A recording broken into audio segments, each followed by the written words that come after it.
Hi, good morning from Delhi. This is the day one here at Delhi. ഇന്നലെ കാലിക്കറ്റ് എയർപോർട്ടിൽ നിന്ന് കയറുമ്പോൾ airport visuals ഒന്നും വൃത്തിക്ക് ക്യാപ്ചർ ചെയ്യാനൊന്നും പറ്റിയിട്ടുണ്ടായിരുന്നില്ല.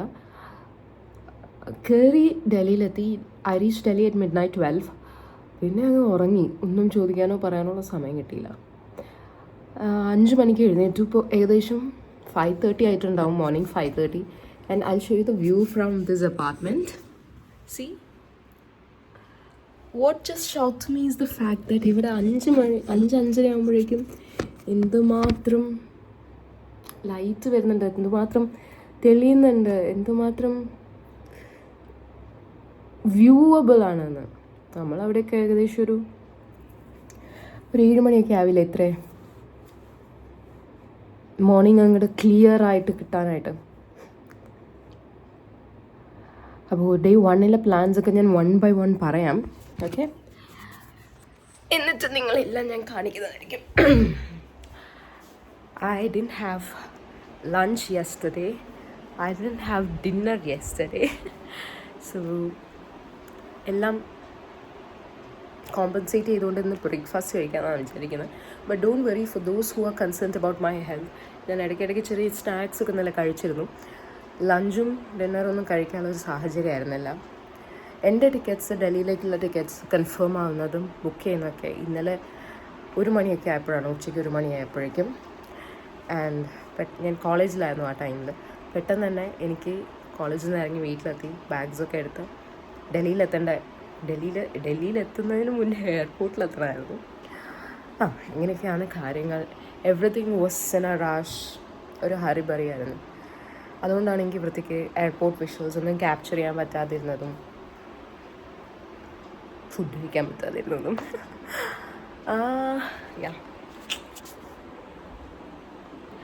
So why I'm here at Delhi, that might be your question. I'm here at Delhi to represent my state, that is Kerala, at the Nationals of Youth Parliament. So I'll tell you how I reached here from the district level to the state level, and from there to the nationals, competing with the participants of all the states of India. അതിലേക്കൊക്കെ എങ്ങനെ എത്തിയെന്ന് വഴിയെ പറയാം.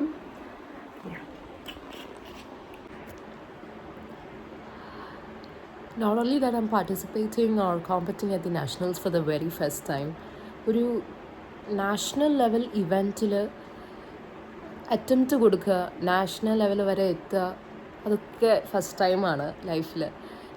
ഈ ഒരു youth parliament എത്രമാത്രം prestigious ആണ് എന്ന് അറിയുന്നതും ഞാൻ ഇതിൻ്റെ ഓരോ ഘട്ടം ഇങ്ങനെ കടന്ന് വരുമ്പോഴാണ്. And finally when I reached at the nationals, I came to know that there are many participants in this event who have been trying for many years to reach at the nationals. കുറേ വർഷങ്ങൾ മത്സരിച്ച് നാഷണൽസിൽ എത്തുന്ന എത്രയോ പേരുണ്ടെന്ന്. And at that time I have reached at the nationals in my very first attempt for it.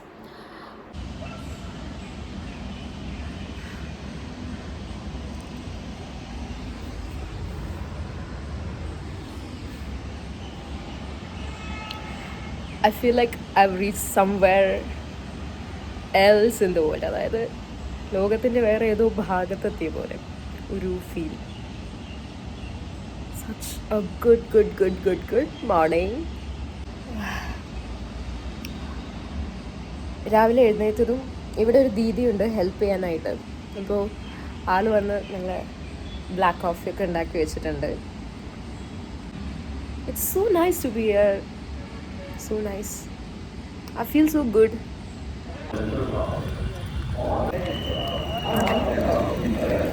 So day 1 first spot is Akshardham Temple. ഞങ്ങളിവിടെ 7 മണിക്ക് തുറക്കുമെന്ന് വിചാരിച്ചിട്ട് എപ്പോൾ വന്നു? എന്താണ്? ഞങ്ങളിവിടെ 7 മണിക്കെത്തിയാണ്. രാവിലെ 7 മണിക്ക് ഓപ്പൺ ചെയ്യുമെന്ന് വിചാരിച്ചല്ല, ഏതോ ഒരു ഗൂഗിൾ സോഴ്സിന്ന് 7 മണിക്ക് ഓപ്പൺ ചെയ്യുന്നു കണ്ടതാണ്. അങ്ങനെ ഇപ്പോൾ 10 മണിയായി. We waited for 3 hours. No mike വേണോ ചോദിച്ചതാ. So we waited for 3 hours and finally we are here at Akshardham Temple. So Akshardham Temple ഫ്രണ്ടിലാണ് ഞാനിപ്പോൾ നിൽക്കുന്നത്. എന്തുകൊണ്ട് ഇവിടെ നിന്നിട്ട് സംസാരിക്കുന്നതെന്ന് വെച്ച് കഴിഞ്ഞാൽ ഇതിൻ്റെ അകത്ത് മൊബൈൽ ഫോൺസ്, സ്മാർട്ട് വാച്ചസ് ഒന്നും അലൗഡ് അല്ല. അതുകൊണ്ട് തന്നെ ഞങ്ങൾ ഏകദേശം 3 സെക്യൂരിറ്റി ചെക്സ് ഒക്കെ കഴിഞ്ഞിട്ടാണ് അതിൻ്റെ അകത്ത് കയറിയത്. സത്യം പറഞ്ഞ ഒരു ബാഹുബലി സെറ്റപ്പ്, ആ ഒരു അതേ ഇൻഫ്രാസ്ട്രക്ചർ ആണ് എനിക്ക് തോന്നിയത്. അല്ലെങ്കിൽ നമ്മൾ പണ്ടത്തെ മഹാഭാരതം അങ്ങനത്തെ കഥകളൊക്കെ, സീരിയലുകളൊക്കെ കാണില്ലേ, അതേപോലത്തെ ഒരു ഇൻഫ്രാസ്ട്രക്ചറാണ് എനിക്ക് അകത്ത് തോന്നിയത്. അതിൻ്റെ ഒരു ഭാഗമാണ് ഇത്. ഗിന്നസ് റെക്കോർഡ് പോലെ നിരവധി റെക്കോർഡ്സ് നേടിയെടുത്തിട്ടുള്ള ഒരു ടെമ്പിൾ കൂടിയാണിത്. പക്ഷേ പലപ്പോഴും നമ്മൾ ഡൽഹി വിസിറ്റ് ചെയ്യുമ്പോൾ പല ടൂർ പാക്കേജസിലും ഉൾപ്പെടാത്ത, എന്നാൽ കണ്ടിരിക്കേണ്ട ഒരു മസ്റ്റ് വാച്ച് ടെമ്പിൾ എന്ന് പറയാം. അങ്ങനെ കൊന്നപ്പൂക്കളുടെ നടുവിലൂടെ നമ്മൾ ഇതാ സെക്കൻഡ് ഡെസ്റ്റിനേഷനിൽ എത്തിയിരിക്കുകയാണ്, റെഡ് ഫോർട്ട്. ഓക്കെ,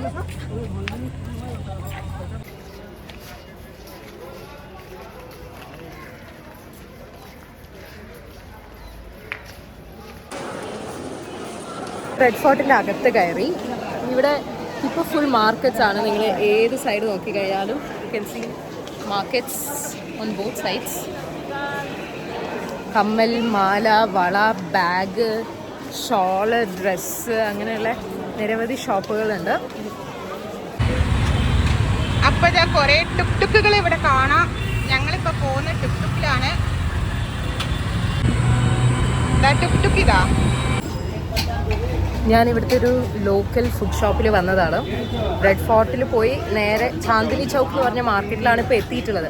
അപ്പോൾ ഇവിടെ ഓൾമോസ്റ്റ് എല്ലാ ഫുഡുകളും ഭയങ്കര പ്രൈസാണ്. അപ്പോൾ ഇവിടെ മോമോസ് ഉണ്ട്, ഫ്രൈഡ് മോമോസ്. അങ്ങനെ ആ ഫ്രൈഡ് മോമോസ് ഞാൻ ഓർഡർ ചെയ്താണ്. മോമോസ് ഞാൻ കാണിച്ചത്, ഇവിടുത്തെ മോമോസ് ഞാൻ കാണിച്ചു തരാം.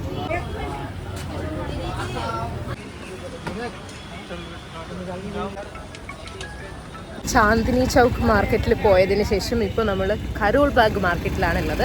വെറും 4 കിലോമീറ്റർ മാത്രമേ കരോൾ ബാഗിൽ നിന്ന് ചാന്ദിനി ചൗക്കിൽ നിന്ന് കരോൾ ബാഗിലേക്കുള്ളൂ.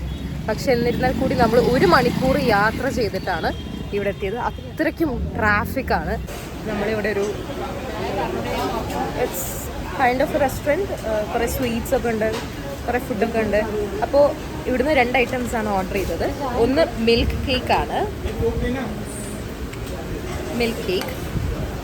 ഇത് ഡോക്ല. അപ്പോൾ കഴിക്കാം. സരോജിനി മാർക്കറ്റിലും കൂടി പോയിട്ടാണ് ഇപ്പോൾ ഞാൻ തിരിച്ച് അപ്പാർട്ട്മെൻറ്റിലെത്തി, കുളിച്ചു. ഇപ്പോൾ എൻ്റെ മുഖത്ത് ഈ അടിക്കുന്ന ലൈറ്റ് ഉണ്ടല്ലോ, ഇത് നാച്ചുറൽ ലൈറ്റാണ്. പ്രത്യേകിച്ച് ആർട്ടിഫിഷ്യൽ ലൈറ്റൊന്നും വെച്ചിട്ടുള്ളതല്ല. കേരളത്തിൽ ഈ ഒരു സമയമാകുമ്പോൾ, അതായത് ഇപ്പോൾ ഇവിടെ 7:30 സമയം, അവിടെയും 7:30 തന്നെയാണ്. അപ്പോൾ കേരളത്തിൽ 7:30 ആകുമ്പോഴേക്കും നമുക്കറിയാം എത്രമാത്രം ഇരുട്ടായിട്ടുണ്ടാവുന്നത്. പക്ഷേ ഇവിടെ സ്റ്റിൽ നല്ല ലൈറ്റ് ഉണ്ട്. This is the view. അപ്പോൾ ഡേ 1 ഒരു ഇൻഫ്ലുവൻസ് പറയുകയാണെങ്കിൽ, ഇവിടെ എനിക്ക് ഡിസ്ട്രാക്റ്റിംഗ് അല്ലെങ്കിൽ ഡിസ്റ്റർബിംഗ് ആയി തോന്നിയ കുറച്ച് കാര്യങ്ങൾ. ഒന്ന്, ഇവിടുത്തെ ട്രാഫിക്കാണ്. തിരിച്ച് വരുമ്പോഴാണെങ്കിൽ കൂടി 1 കിലോമീറ്റർ സഞ്ചരിക്കാൻ വേണ്ടിയിട്ട് 25-30 മിനിറ്റോളം എടുത്തിട്ടുണ്ട്. അത്രയ്ക്കും ട്രാഫിക് എന്ന് പറയാം. രണ്ടാമത്തെ കാര്യം, ഇവിടുത്തെ ഹോണടി, വണ്ടികളുടെ ഹോണടി. നമ്മളെ കേരളത്തിലെ പോലെയല്ല. ജസ്റ്റ് ഒന്ന് ഓവർടേക്ക് ചെയ്യുകയാണെങ്കിൽ പോലും ഭയങ്കര ഹോണടിയാണ്. ഓവർടേക്ക് ചെയ്ത് മുന്നിലെത്തുന്നവരെ അവർ കണ്ടിന്യൂസ് ആയിട്ട് ഹോൺ അടിച്ചുകൊണ്ടിരിക്കും. ഫുൾ നമ്മളങ്ങ് റോട്ടിലേക്ക് ഇറങ്ങിക്കഴിഞ്ഞാൽ പിന്നെ ഹോണടി എല്ലാ വണ്ടികളും. I think that's so common year. അത്രയും കോമൺ ആയിട്ടുള്ളൊരു കാര്യം. അപ്പോൾ ഞാൻ വിചാരിച്ചു കേരളത്തിലേറ്റേ ആവണം. ഇങ്ങനെ ഹോൺ അടിച്ചാൽ നല്ല തെറിവിൽ നമുക്ക് കേൾക്കേണ്ടി വരും. അതെനിക്ക് തീരെ ഇഷ്ടപ്പെട്ടില്ല. പിന്നെ മൂന്നാമത്തെ കാര്യം എന്ന് വെച്ച് കഴിഞ്ഞാൽ, വളരെ അൺഹൈജീനിക് ആയിട്ടാണ് ഇവിടുത്തെ സ്ട്രീറ്റ് ഫുഡ്സൊക്കെ. ഒട്ടുമിക്ക എല്ലാ ഫുഡും തുറന്നിട്ടിട്ടാണ് ഉണ്ടാക്കുന്നതും. തുറന്ന പ്ലേസിൽ പിന്നെ ഫുഡ് ഉണ്ടാക്കി കഴിഞ്ഞാൽ തുറന്ന് വെക്കുന്നു. വളരെ അൺഹൈജീനിക് ആയിട്ടുള്ള വാഷിംഗ് ഏരിയ. അപ്പോൾ ഇതൊക്കെയാണ് ആസ് ഓഫ് നൗ ഡേ 1 എനിക്ക് ഇഷ്ടപ്പെടാതിരുന്നിരുന്ന കാര്യം. ഇനി ഡേ 2 വിശേഷങ്ങളുമായിട്ട് അടുത്ത എപ്പിസോഡിൽ വരാം, അടുത്ത വ്ളോഗിൽ വരാം. Bye bye.